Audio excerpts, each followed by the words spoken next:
जय श्री कृष्ण। श्रीमद् भागवत गीता के प्रथम अध्याय के 46वें श्लोक में आपका स्वागत है। 45वें श्लोक तक में आश्चर्य और खेद में निमग्न हुए अर्जुन आगे के श्लोक में अपनी दलीलों का अंतिम निर्णय बताते हैं। यदि माम प्रतीकारं शस्त्रं शस्त्रपाणयः धार्तराष्ट्रारणे हन्युस्तन्मे क्षेमतरं भवेत्। अर्जुन कहते हैं कि अगर मैं युद्ध से सर्वथा निवृत्त हो जाऊंगा तो शायद ये दुर्योधन आदि भी युद्ध से निवृत्त हो जाएंगे। कारण कि हम कुछ चाहेंगे ही नहीं, लड़ेंगे भी नहीं, तो फिर ये लोग युद्ध करेंगे ही क्यों। परंतु कदाचित जोश में भरे हुए तथा हाथों में शस्त्र धारण किए हुए ये धृतराष्ट्र के पक्षपाती लोग सदा के लिए हमारे रास्ते का कांटा निकल जाए, वैरी समाप्त हो जाए, ऐसा विचार करके सामना न करने वाले तथा शस्त्र रहित मेरे को मार भी दे तो उनका वह मारना मेरे लिए हितकारक ही होगा। कारण कि मैंने युद्ध में गुरुजनों को मारकर बड़ा भारी पाप करने का जो निश्चय किया था, उस निश्चय रूप पाप का प्रायश्चित हो जाएगा। उस पाप से मैं शुद्ध हो जाऊंगा। तात्पर्य है कि मैं युद्ध नहीं करूंगा तो मैं भी पाप से बचूंगा और मेरे कुल का भी नाश नहीं होगा। जो मनुष्य अपने लिए जिस किसी विषय का वर्णन करता है, उस विषय का उसके स्वयं पर असर पड़ता है। अर्जुन ने भी जब शोकाविष्ट होकर 28वें श्लोक से बोलना प्रारंभ किया, तब वे उतने शोकाविष्ट नहीं थे जितने वे अब शोकाविष्ट हैं। पहले अर्जुन युद्ध से उपरत नहीं हुए, पर शोकाविष्ट होकर बोलते बोलते अंत में ये युद्ध से उपरत हो जाते हैं और बाण सहित धनुष का त्याग करके बैठ जाते हैं।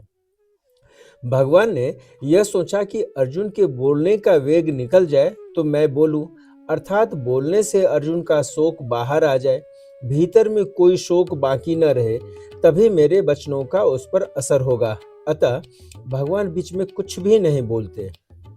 अब तक अर्जुन ने अपने को धर्मात्मा मानकर युद्ध से निवृत्त होने में जितनी दलीलें युक्तियां दी है, संसार में रचे पचे लोग अर्जुन की उन दलीलों को ही ठीक समझेंगे और आगे भगवान अर्जुन को जो बातें समझाएंगे उनको ठीक नहीं समझेंगे।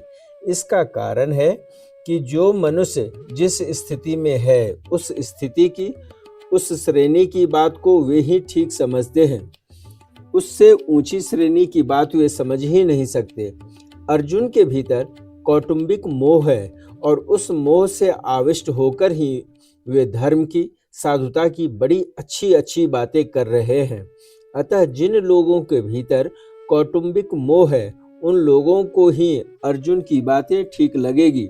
परंतु भगवान की दृष्टि जीवन के कल्याण की तरफ है कि उनका कल्याण कैसे हो। भगवान की इस ऊंची श्रेणी की दृष्टि को वे लौकिक दृष्टि वाले लोग समझ ही नहीं सकते। अतः वे भगवान की बातों को ठीक नहीं मानेंगे, प्रत्युत ऐसा मानेंगे कि अर्जुन के लिए युद्ध रूपी पाप से बचना बहुत ठीक था, पर भगवान ने उनको युद्ध में लगाकर ठीक नहीं किया। वास्तव में भगवान ने अर्जुन से युद्ध नहीं कराया है, प्रत्युत उनको अपने कर्तव्य का ज्ञान कराया है। युद्ध तो अर्जुन को कर्तव्य रूप से स्वतः प्राप्त हुआ था। अतः युद्ध का विचार तो अर्जुन का खुद का ही था। वे स्वयं ही युद्ध में प्रवृत्त हुए थे, तभी वे भगवान को निमंत्रण देकर लाए थे। परंतु उस विचार को अपनी बुद्धि से अनिष्टकारक समझकर वे युद्ध से विमुख हो रहे थे, अर्थात अपने कर्तव्य के पालन से हट रहे थे। इस पर भगवान ने कहा कि यह जो तू युद्ध नहीं करना चाहता, यह तेरा मोह है। अतः समय पर जो कर्तव्य स्वतः प्राप्त हुआ है, उसका त्याग करना उचित नहीं है। कोई बद्रीनारायण जा रहा था, परंतु रास्ते में उसे दिशा भ्रम हो गया, अर्थात उसने दक्षिण को उत्तर और उत्तर को दक्षिण समझ लिया। अतः वह बद्रीनारायण की तरफ न चलकर उल्टा चलने लग गया। सामने से उसको एक आदमी मिल गया। उस आदमी ने पूछा कि भाई कहाँ जा रहे हो? वह बोला बद्रीनारायण। वह आदमी बोला कि भाई बद्रीनारायण इधर नहीं है, उधर है, आप तो उल्टे जा रहे हैं। अतः वह आदमी उसको बद्रीनारायण भेजने वाला नहीं है, किंतु उसको दिशा का ज्ञान कराकर ठीक रास्ता बताने वाला है। ऐसे ही भगवान ने अर्जुन को अपने कर्तव्य का ज्ञान कराया है, युद्ध नहीं कराया है।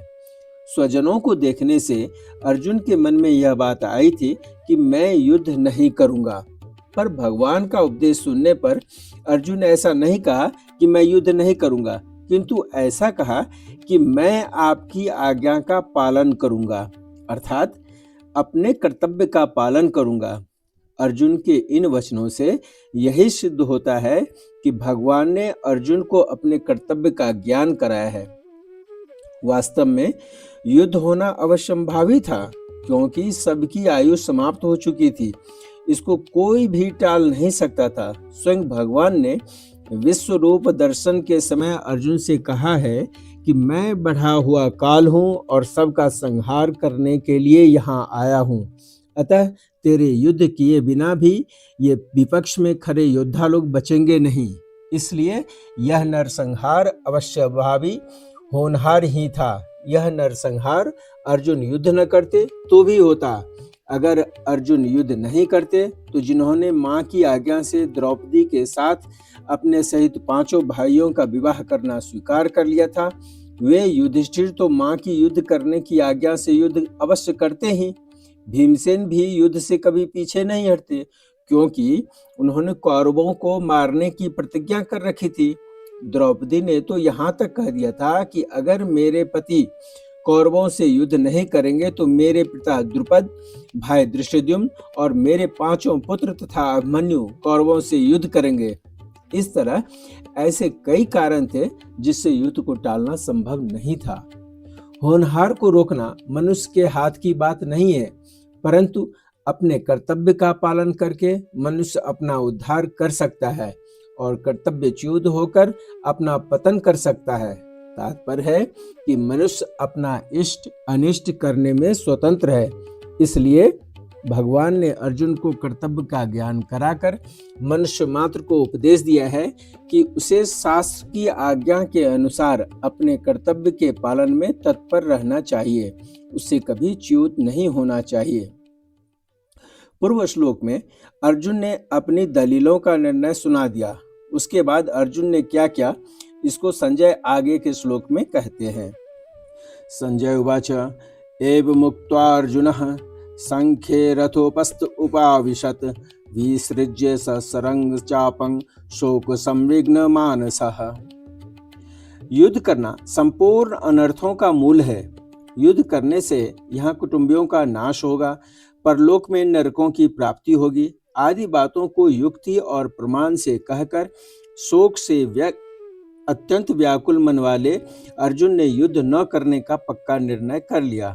जिस रणभूमि में वे हाथ में धनुष लेकर उत्साह के साथ आए थे, उसी रणभूमि में उन्होंने अपने बाएं हाथ से गांडीव धनुष को और दाएं हाथ से बाण को नीचे रख दिया और स्वयं रथ के मध्य भाग में अर्थात दोनों सेनाओं को देखने के लिए जहां पर खड़े थे वहीं पर शोक मुद्रा में बैठ गए। अर्जुन की ऐसी शोकाकुल अवस्था होने में मुख्य कारक है भगवान का भीष्म और द्रोण के सामने रथ खड़ा करके अर्जुन से कुरुवंशियों को देखने के लिए कहना और उनको देखकर अर्जुन के भीतर छिपे हुए मोह का जागृत होना। मोह के जागृत होने पर अर्जुन कहते हैं कि युद्ध में हमारे कुटुंबी मारे जाएंगे। कुटुंबियों का मरना ही बड़े नुकसान की बात है। दुर्योधन आदि तो लोभ के कारण इस नुकसान की तरफ नहीं देख रहे, परंतु युद्ध से कितनी अनर्थ परंपरा चल पड़ेगी, इस तरफ ध्यान देकर हम लोगों को ऐसे पाप से निवृत्त हो ही जाना चाहिए। हम लोग राज्य और सुख के लोभ से कुल का संहार करने के लिए रणभूमि में खड़े हो गए हैं। यह हमने बड़ी भारी गलती की। अतः युद्ध न करके हुए शस्त्र रहित मेरे को यदि सामने खड़े हुए योद्धा लोग मार भी दें तो उससे मेरा हित ही होगा। इस तरह अंतःकरण में मोह छा जाने के कारण अर्जुन युद्ध से उपरक्त होने में एवं अपने मर जाने में भी हित देखते हैं और अंत में उसी मोह के कारण बाण सहित धनुष का त्याग करके विषाद मग्न होकर बैठ जाते हैं। यह मोह की महिमा है कि अर्जुन धनुष उठाकर युद्ध के लिए तैयार हो रहे थे, वही अर्जुन धनुष को नीचे रखकर शोक से अत्यंत व्याकुल हो रहे हैं। ओम तस्सदिति श्रीमद्भागवत गीतासुपनिषन्तु ब्रह्म विद्यायां योग शास्त्रे श्री कृष्ण अर्जुन संवादे अर्जुन विषाद योगो नाम प्रथोऽध्यायः। इस प्रकार ओम तत्सत इन भगवान नामों के उच्चारण पूर्वक ब्रह्म विद्या और योग शास्त्र में श्रीमद् भगवत गीतोपनिषद रूप श्री कृष्ण अर्जुन संवाद में अर्जुन विषाद योग नाम का पहला अध्याय पूर्ण हुआ। जय श्री कृष्ण। प्रत्येक अध्याय की समाप्ति पर महर्षि वेदव्यास जी ने जो उपर्युक्त पुष्पिका लिखी है, इसमें श्रीमद् भगवत गीता का विशेष महात्म्य और प्रभाव भी प्रकट किया गया है।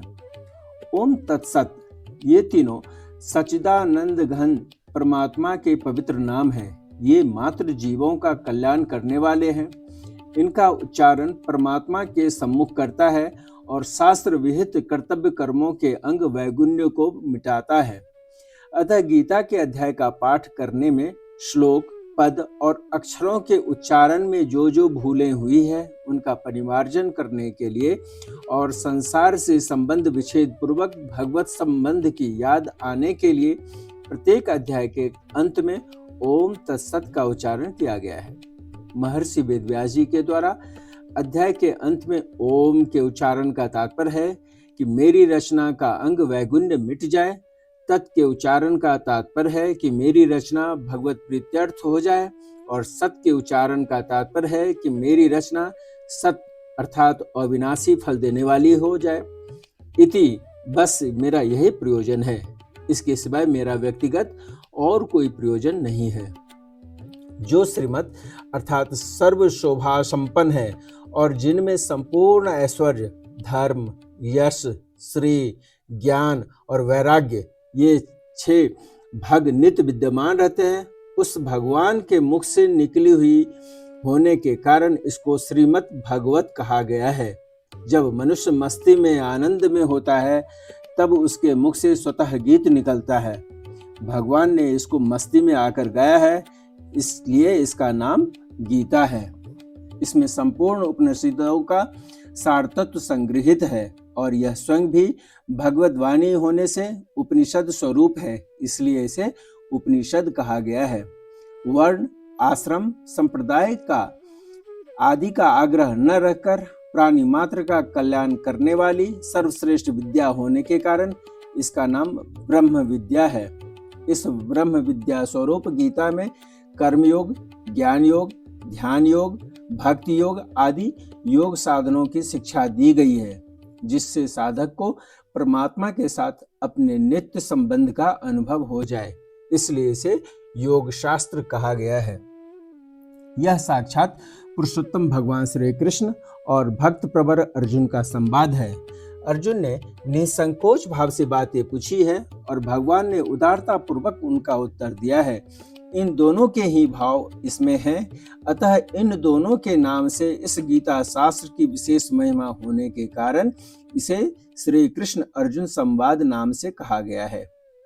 इस पहले अध्याय में अर्जुन के विषाद का वर्णन है। यह विषाद भी भगवान अथवा संतों का संग मिल जाने पर संसार से वैराग्य उत्पन्न करने, कल्याण करने वाला हो जाता है। यद्यपि दुर्योधन आदि को भी विषाद हुआ है, तथापि उनमें भगवान ने विमुखता से होने के कारण उनका विषाद योग नहीं हुआ। केवल अर्जुन का विषाद ही भगवान की सम्मुखता होने के कारण योग अर्थात भगवान के नित्य संबंध का अनुभव कराने वाला हो गया। इसलिए इस अध्याय का नाम अर्जुन विषाद योग रखा गया है। प्रत्येक अध्याय के अंत में पुष्पिका देने का तात्पर्य है कि अगर साधक एक अध्याय का भी ठीक तरह से मनन विचार श्रवण करे तो उस एक ही अध्याय से उसका कल्याण हो जाएगा। जय श्री कृष्ण। जय श्री कृष्ण। कृपया वीडियो को लाइक कीजिएगा, चैनल को सब्सक्राइब कीजिएगा, दोस्तों के साथ शेयर कीजिएगा। बहुत बहुत धन्यवाद। जय श्री कृष्ण।